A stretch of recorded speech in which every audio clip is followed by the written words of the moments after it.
Episode 27 में हम देखते हैं जुंग वो फोटो देखकर बोलती है मुझे नहीं पता है ये कौन है।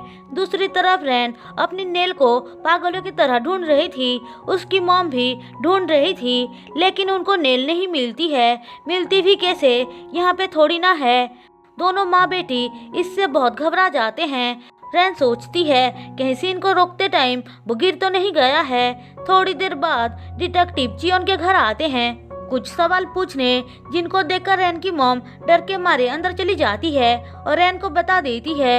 रैन बाहर आकर डिटेक्टिव से कहती है हमें अंदर चलकर बात करना चाहिए। रैन उनसे कहती है जुंग ने चियोन से छुपाया था कि सीन उसके डैड हैं। दरअसल रैन ने चियोन को भी यही बात बोला था क्योंकि वो चाहती थी जुंग चियोन के सामने बुरी बन जाए। रैन तो ये तक बोल देती है कि सीन और जुंग का रिश्ता सही नहीं था। जुंग को सीन ने बचपन में छोड़ दिया था, इसीलिए जुंग उनसे नफरत करती थी। अब सीन यहाँ से शिफ्ट होकर हमें हान और रैन के अंकल को दिखाया जाता है।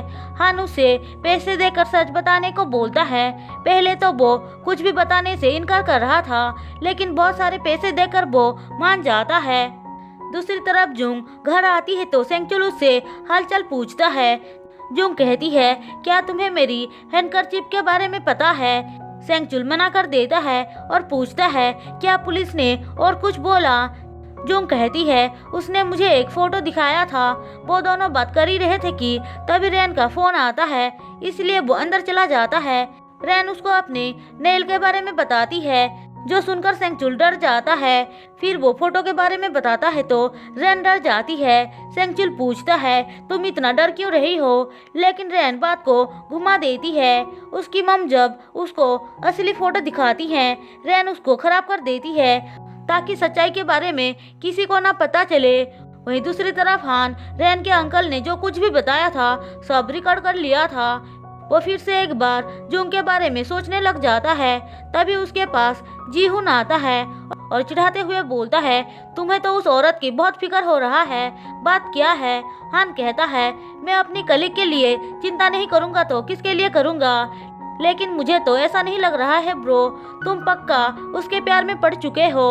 हान बोलता है तुम गलत समझ रहे हो, मुझे बस उसके लिए बुरा लग रहा है। अब सीन शिफ्ट होकर हमें रैन को दिखाया जाता है।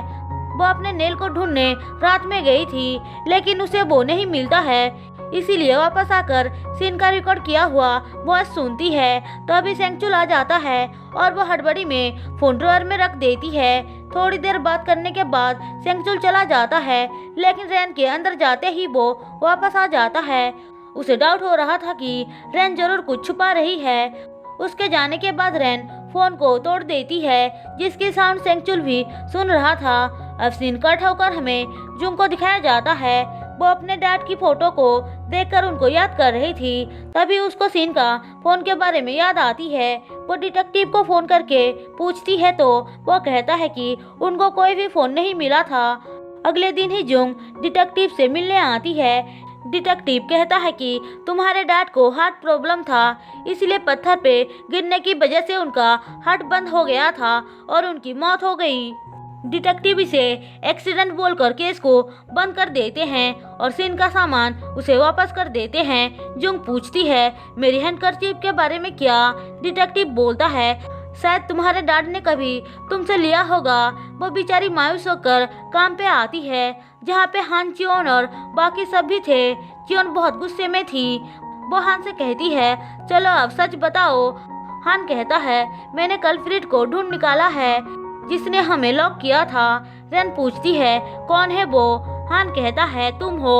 अब रैन तो रैन ही है, वो इतनी आसानी से मानने वाली नहीं थी, इसीलिए ड्रामा करने लग जाती है। चियोन कहती है मुझे तुमसे ये उम्मीद नहीं थी, फिर भी वो मानने से इनकार कर रही थी, इसलिए हान रिकॉर्डिंग सुना देता है। चियोन गुस्सा होकर बोलती है अभी मना करोगी क्या, जल्दी से जुंग और हान से माफी मांगो। रैन कहती है तुम उस जैसे इंसान की बात पे कैसे यकीन कर सकते हो। उसकी नौटंकी देखकर हान रैन के मैसेज को दिखा देता है जो उसने अपने अंकल को किया था। उसमें साफ साफ लिखा था कि जुंग और हान को लॉक कर दो। अब उसकी बोलती बंद हो जाती है। चियोन गुस्से में कहती है अभी क्या, अभी माफी मांगो। अब दोनों माँ बेटी मिलकर उनसे माफी मांगने लग जाते हैं। चियोन गुस्से में अंदर चली जाती है। उनके जाते ही रैन उन दोनों से लड़ने लग जाती है और कहती है, तुम्हें जुंग की इतनी फिक्र क्यों है? क्या तुम्हें उसमें इतना इंटरेस्ट है? जुंग उसकी बातें सुनकर उसे थप्पड़ मार देती है।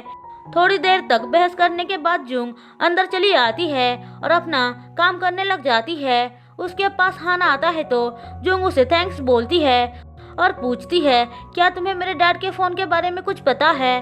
हान कहता है, मैंने तो उनके पास कोई भी फ़ोन नहीं देखा था, लेकिन मरने से पहले वो सॉन्ग से इनाम ले रहे थे।